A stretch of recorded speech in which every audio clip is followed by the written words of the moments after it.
I'm doing good. I want to start with, to me, I look for leadership in crisis. And it's not just leadership, but I look for strength and optimism. The NFL came out and said, yes, we're going to have a season. We're planning for it. Full steam ahead. And I like that over doomsday. They're not seeking perfection. We're out of the perfection business. There's a very interesting guy on the internet, probably the smartest person I've heard talk about this virus, Michael J. Ryan. He's a doctor, used to be the executive director of health emergencies for the World Health Organization. He dealt with Ebola, far more deadly than this virus. And he said the most important lesson he learned, don't let perfection get in the way of speed. Move, attack, be aggressive. You can't just run and hide from stuff. And you can't worry about perfection. The NFL's not worrying about perfection. They're not worried about optics. They don't care about Twitter. Twitter seeks perfection. Everybody's a genius on Twitter. If you misspell a word, you're a bum. That's not real life. Real life is we misspeak, we have opinions, sometimes we're wrong, sometimes we're offensive. That's real life.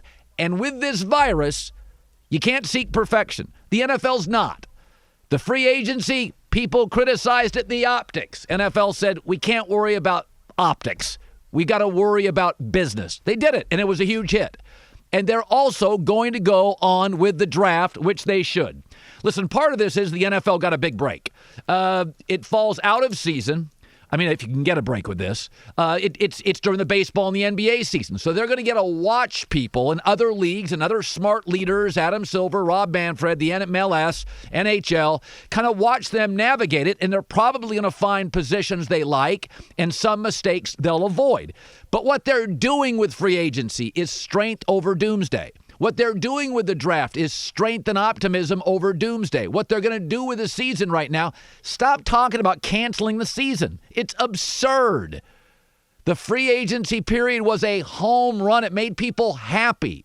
The draft is the most optimistic 5, 6, 7-day stretch the NFL season has. If you don't understand the psychological ramifications of 15% unemployment, forget now. What about in 6 months? Unemployment, losing jobs has a very impactful negative psychological ramification. You're seeing domestic violence cases spike during this. Kids getting in situations that are devastating physically because of frustrated parents. Optimism matters. The NFL draft is the only 5 to 6 days of the year on the NFL calendar that nobody loses. Everybody wins. Chicago wins. Tampa Bay wins. Philadelphia wins. Seattle wins. Green Bay wins. There's no whiffs for 5 days. Even though 30% of the players will whiff or underachieve, Bears fans really believe that 5th-round linebacker is going to win the division. It's optimistic. It's based on hope. It's incredibly impactful and incredibly powerful. And we need that right now. You can't just hide and run from stuff like this. You have to manage it. Now, I think social distancing is showing positive effects, and I am all for it. California was the first in on it, and we're seeing some real benefits from it. So I believe in social distancing. But I also believe the economy matters, and unemployment's scary, and the psychological effects on, children matter. So you have to just figure out how to manage it, not hide from it for the next 8 months. And the NFL is saying, listen, free agency's a phone business. We're going to do it. The draft is 95% of it's a phone business. We're going to do it. You can be socially isolated and do that stuff. It matters.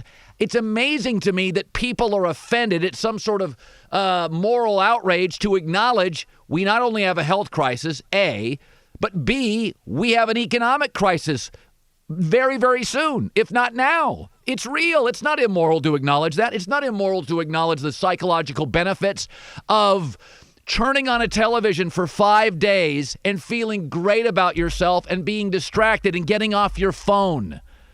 I mean, I'll give you a great example. Hollywood right now is mostly shut down. I don't think Hollywood's ever been more valuable to America. I mean, you can be an actor and sit on, social media all day and crap on our government. Go for it. But I am seeing the funniest comedians, the most brilliant singers. I'm watching Hollywood flourish. Hollywood is a huge benefit right now to America. I'm sitting home last night watching stand-up comedy routines, watching documentaries that make me feel good and distract me. If you don't see the benefit, I know you conservatives don't like all those liberals in Hollywood. I get it. They are helping me get through it. Singers, songwriters, artists, celebrities. They're funny. They're creative. That's why they're not accountants. They're getting us through this. If you don't think there's an advantage to what the singers out there and the songwriters and the artists and the comedians are doing, you're out of your mind. I can't help you.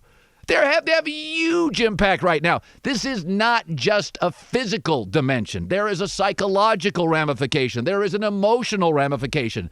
And there's an economic ramification. I'm not going to put them in any order. Obviously, getting through this virus, which is really, really punitive on people 70 years or older with underlying medical conditions. But the draft is nothing but hope. People laugh at me all the time. I've known guys for years who are like, you're so into the draft. You're such a draft dork. And I'm like, it makes me feel good. I'm a guy. I like architecture. I like building stuff. And I like recruiting. And part of it, recruiting makes me feel good if my favorite teams get players. And the draft makes me feel good. You're telling me in 3 weeks we couldn't use 4 days of feeling good?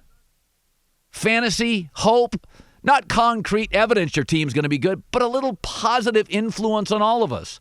The USA needs it. We need it. We need Hollywood right now. I don't care what political party you're in. We need dancers and songwriters and comedians and actors and funny people. John Legend, get on Twitter and do something smart and funny. And David Spade and all the comedians that make me laugh. I mean, people can sit around crap on the government, but entertainers, just the word, entertainers, the entertainment industry. There's a responsibility to me at some level to do it, and you're great at it.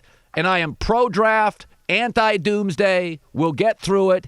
And I think the psychology of the draft is clearly a benefit for people. I really, really do. I know as a fan, it's one of my favorite times of the year because nobody loses. The Bears win, the Packers win, the Vikings win, and the Lions win. All of them in the NFC North, they all win. The Browns win, the Bengals are rarely happy. They're going to be so happy in Cincinnati on draft weekend. The whole city's we got the next great player. We got the next Brady. Bad teams feel good about themselves. Lousy fan bases feel good about them. Jacksonville will feel great about itself.